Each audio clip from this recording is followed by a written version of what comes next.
Kasut tebal ataupun kasut nipis, mana yang elok? Saya tak nak cerita pasal kasut tebal ke nipis, saya nak cerita pasal fungsi kita punya kaki. So dia ada flat fit, rapat semua, dan high arch. Benda ni genetik semula jadi, cuma rutin kita yang menentukan kita punya tumit, kita punya kaki punya kondisi. Kalau korang sentiasa dropkan korang punya kaki, rapatkan tanpa ada arch, consider korang buat pronation, bagus untuk support lutut korang. Tapi bila terlampau over pronation, lutut korang jatuh habis di dalam dan ganggu fungsi korang punya glutes dan pinggang.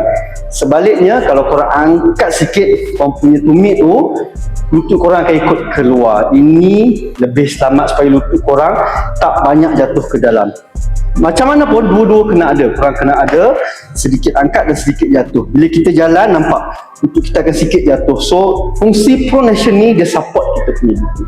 Faham? So kena stable, tak terlalu high arch, tak terlalu drop. So kena align dekat tengah-tengah. Cek kaki korang sekarang.